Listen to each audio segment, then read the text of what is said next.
c'est un déplacement avec un match où il y a 3 points à la clé.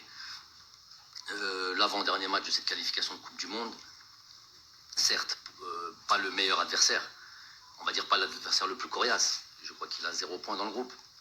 Donc c'est c'est les chiffres qui parlent. Mais voilà, toujours avec le sérieux, l'envie de faire le métier, le boulot bien comme il faut. Et voilà, faire le plein de points. Ce match-là est aussi beaucoup au-delà même du résultat, qui est le plus important.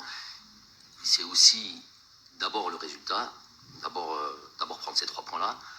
Et puis il y a plusieurs autres choses là-dessus. C'est une très très bonne préparation pour le dernier match aussi, puisque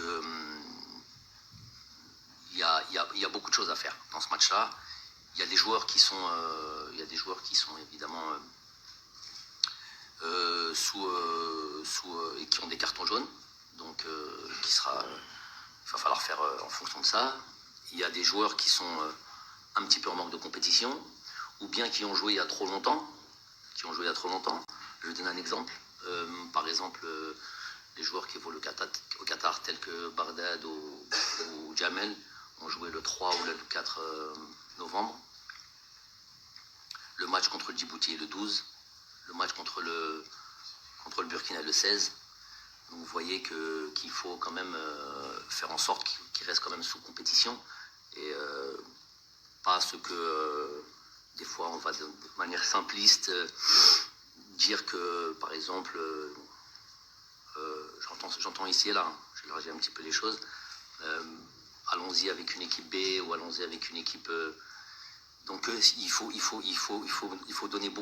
montrer beaucoup de respect déjà à tous les adversaires, ça c'est une chose. Et deuxième chose, le calcul est beaucoup plus compliqué, il y a beaucoup plus d'éléments. Et notamment ceux-là, par exemple, des joueurs qui ont joué il y a très longtemps et qui avant de jouer contre le Burkina Faso, ont besoin de temps de jeu. Des joueurs qui, justement, eux, ont trop joué peut-être. Et dans ces cas-là, peut-être leur éviter de jouer ce match-là. Donc il y a plusieurs éléments.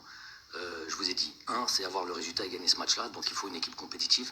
2, il y a quand même le Burkina Faso qui arrive derrière. Et il faut avoir aussi l'équipe la plus compétitive. Pour cela, il y a à gérer les cartons, à gérer ceux qui manquent de temps de jeu, à gérer ceux qui en ont trop,